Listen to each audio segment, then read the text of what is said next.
बाद का फतेहवाड़ी इलाका जहां पर दो मासूम बच्चियों को उसकी कथित मां ने इस बेरहमी से पिटाई की कि उन लोगों की हाल बेहाल हो गया। आसपास के लोगों ने 108 के जरिए उसको अस्पताल में इलाज करवाया। उसके बाद में उनकी क्या पोजीशन है आप तस्वीरों में देखिए। आनम, तुम्हें हम अच्छे रखते थे ना वहाँ? हाँ? कोई तकलीफ दिया? आप यहाँ तेरे को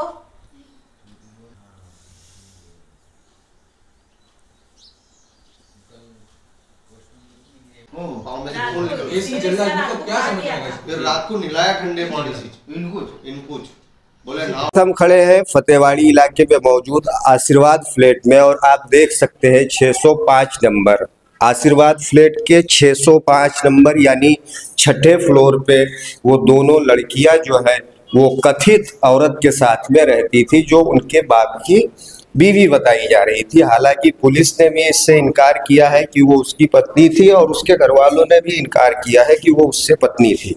आप देख सकते हैं कि किस तरीके से उन दोनों मासूमों के साथ में ज़बरदस्ती ज्यादती की जा रही थी, उनको किस तरह से उनकी पिटाई की जा रही थी और उस पिटाई की गवाही ये चूड़ियाँ दे रही है जो चूड़ियाँ टूट के फर्श पे पड़ी हुई है।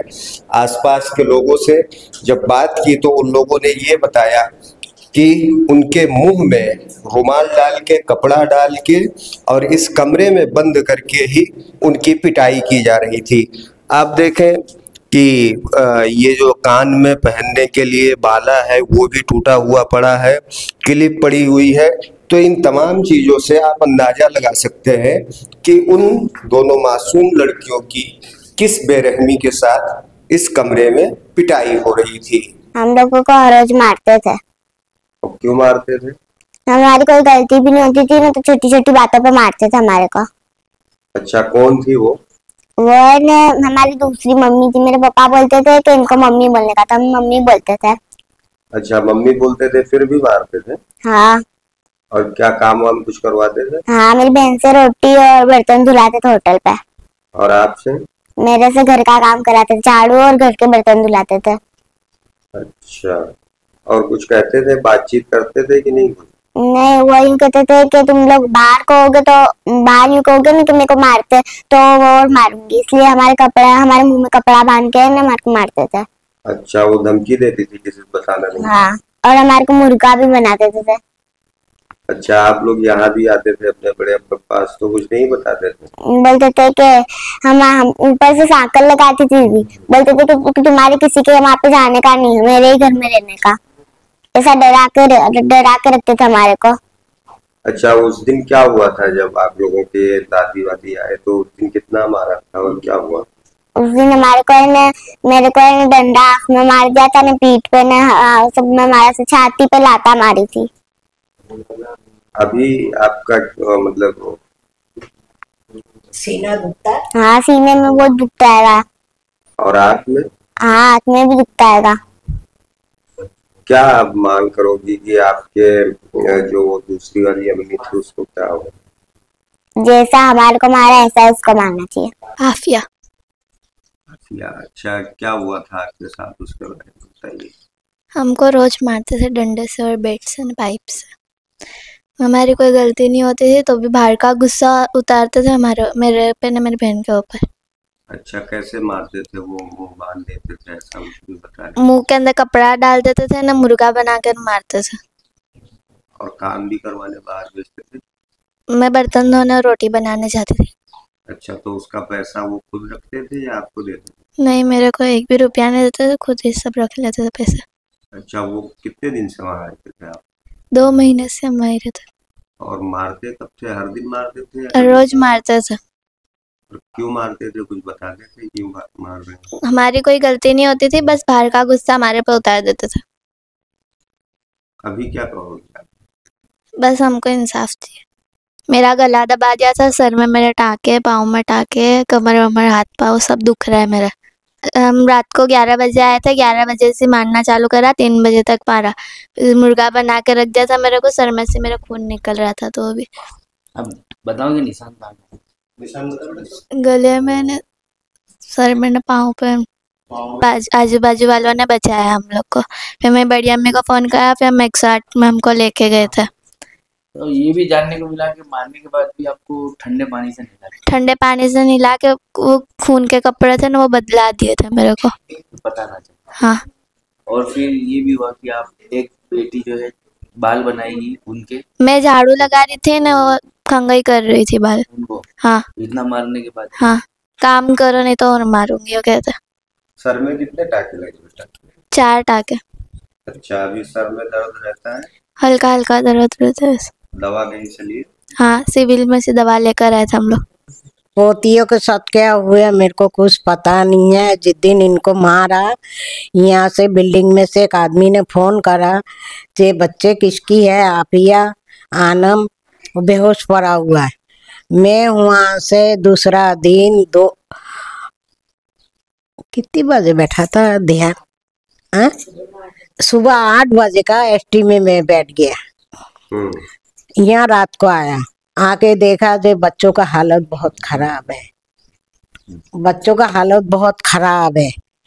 ये देख के मेरा दिल फट गया।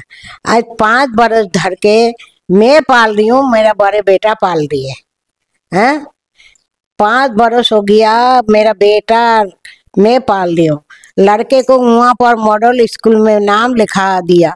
छोटी बच्ची के आधार कार्ड नहीं है तो मैं कहीं नाम नहीं लिखा सका।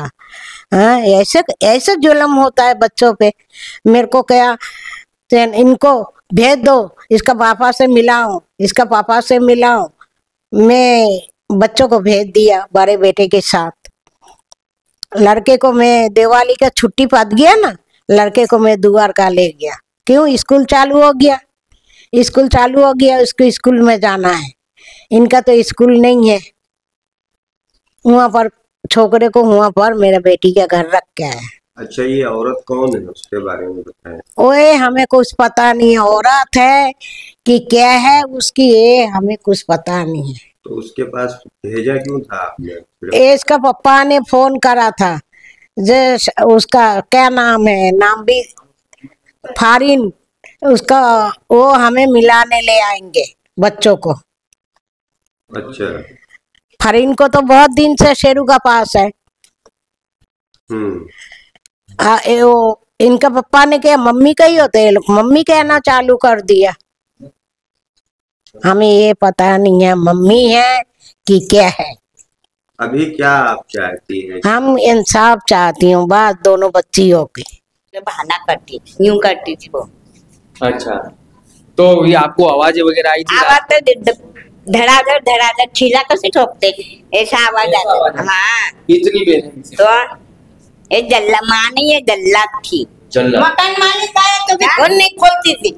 मकान मालिक रात को ही आएगा? हाँ ना, दूसरे दिन सुबह ऐसे दरवाजा खोल के खड़ी। हाँ, वली भाई ने घर खोल, तो वली भाई ने धक्का मार के घर खोल, डंडे से पाइप से मारा। मकान मालिक आया ना, डंडा के पा दिया, डंडा और पाइप। हाँ, पाइप से मारा, इसकी सल पड़े छोकरी को। कोई बोलने वाला नहीं था आपके अपार्टमेंट में? कोई उस जालिम को रोकने वाला? कोई से बातें करने नहीं देती थी, ऐसी जल्लाद थी। ये तो ठीक है, आप लोगों ने थोड़ी भी हिम्मत जुटाई और ये मामले को देखा और उसके घर वालों तक बात पहुंचाई, तो बच्चे दोनों बच गए। बच गए ना तो वो दिन मर जाती। हाँ। क्या मांग है अब आप लोगों की, विस्तार के लोग जो अपार्टमेंट में रहते हैं? इंसाफ ये मांग है। तो बेचारी माँ भी नहीं है, माँ है तो कहे क्या मालूम, हमको क्या मालूम। हम लोग को कुछ मालूम नहीं, उसकी माँ कौन है, उसका बाप कौन है, हम लोग को कुछ खबर नहीं। और आप तो यही समझते हैं यही इसकी माँ है? हाँ, हम लोग को मालूम है कि यही इसकी माँ है। अपने को तो कोई नहीं। कल मैं यहाँ बाहर जाती थी, 2 छोकरी को बाहर निकलने नहीं जाते भाई। हम लोग बंगले का काम करके आते थे तो बेचारी कपड़े सुखोती वो ये करती वो। हाँ, 14 बरस की छोकरी कपड़े 1 बजे तक कपड़े सुखाती थी। और आराम से पलंग पे बैठी रही, रोटियां डाले, रोटियां बेचे। हम तो कुछ पूछते भी नहीं थे, वो लड़की को हम कुछ पूछते नहीं। तो रोटियां भी बच्चे सब? हाँ, बेलने न पकाने का, खाने का, कपड़े सुखाने का। तो ये मारधाड़ की खबरें और आवाजें रोज आती? रोज दीवार में आके मेरी छोकरी है ना, अम्मी बहुत मारती है। मतलब अपन क्या कहते, कभी आपने को गले का फांसी मतलब उन्होंने नहीं मारा, इसके लिए हम भी जा गए। रात में जाहिरात करने वाले थे। कई बहुत मारा है। हाँ, फिर हम लोग क्या करा, इन्होंने क्या बोला, बोले रात को जाहिरात मत करके ना, अपने सुबह सबको कहेंगे, क्या बता देंगे। तो आप लोगों ने सुबह सब नीचे अपार्टमेंट वालों सुबह सबको मैंने कह दिया, हो ऐसा कौन है। सब मदद में आए। हाँ, सब मदद में बेचारे दवाखाने भी हम लोग फ्लैट वाले ले गए। अच्छा। दवाखाने हमारा मकान मालिक आया, वो बेचारा दवाखाने लेके गया है।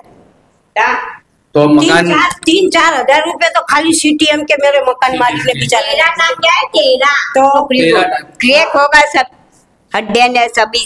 कितने टाके? 13 टाके। क्रैक भी हो गए। क्या आप लोगों की मांग है अभी इस तरह के लोग यहाँ बसने चाहिए, ना रहने चाहिए? ना, इसको यार हम छोकरी लोग के मतलब क्या है कि सुबह हम लोग जाहिरात करें, बरोबर। अगर कदाच मार के वो चली गई होती तो इसमें ताला मार के चली गई होती तो हमारे फ्लैट में ताला मर जाए भाई। अरे भले हम लोग भाड़े से रहते हैं, एक बात है, हम लोग भाड़े से रहते हैं, हमारे से भाड़े से मतलब, पर हमारा कहने का मतलब ये कि भले जिसके घर हो अल्लाह उनको खूब तरक्की देवे, पर मैंने यूँ सोचा कि मैं सरकारी ताला लग जाएगा एक कैंप में तो क्या होगा सबका। इसके लिए मैंने सबको नीचे जाके बोल दिया कि ऐसी ऐसी बात है, तुम जाके देखाओ, मैं नहीं आऊँ। हाँ, ये लेकिन कहीं ना कहीं एक थोड़ा सा आप लोग इसमें पीछे हट हुई। ऐसे मामलों में समय नहीं देखा जाए, इंतजार नहीं किया जाता, उसी रात को आवाज उठानी चाहिए। ये तो ठीक है, कुछ हुआ नहीं, अगर मान लो उसी रात को उनको खत्म कर दिया होता, मार दिया होता, क्योंकि बच्चों के कहने के मुताबिक 3 बजे तक उनको बर्बरता गुजारी, 3 बजे तक उनको मारा, सुबह तक मुर्गा बना रहे बच्चों को। हाँ, मुर्गा मार के खून जाता है, सब लिखाया है। हाँ। छोकरी ने सब लिखाया है अस्पताल में कि हम लोग को ऐसी मारी, ऐसा करती थी, ऐसा करती थी, सब लिखाया रिपोर्ट में छोकरी ने। लेकिन आज के बाद आप भी यह करें कि अगर ऐसी कोई जुल्म सितम की खबरें आप देखते सुनते हैं तो समय नहीं करना है, तुरंत उसकी आवाज उठानी। हाँ, वादा नहीं करता, अब करेंगे बस। चलिए, तो ये आशीर्वाद अपार्टमेंट के ये वो पड़ोसी थे जिनके आशीर्वाद से दोनों बच्चियां आज कहीं ना कहीं बच पाई है। और ऐसे जागरूक नागरिक हमारे शहर में, हमारे विस्तार में, गलियों में, सोसाइटियों में बसने चाहिए। और दूसरों को भी ये सीख मिलनी चाहिए इस वीडियो से, इस खबर से, कि कहीं भी आप अगर जुल्म देखते हैं आपके अपार्टमेंट में, आपके पड़ोस में, तो उसकी आवाज उठाइए ताकि सामने वाला मौत के घाट उतरने से उसको बचाया जाए और जल्द से जल्द उसकी आवाज उठाए ताकि ऐसे जुल्म सितम करने वालों को जेल की सलाखों के पीछे होना चाहिए और उनको जो है मजलूमों को बचा लेना चाहिए। फिलहाल अहमदाबाद पुलिस उस कथित बीवी के खिलाफ मामला दर्ज कर लिया है। इस वक्त हम जो फ्लैट में खड़े हैं उसी फ्लैट में वो महिला रहती थी, लेकिन एफआईआर दर्ज होने के बाद वो यहाँ से भी भाग गई है। पुलिस फिलहाल उसे वांटेड मान रही है और उस महिला की तलाश में जुटी हुई है।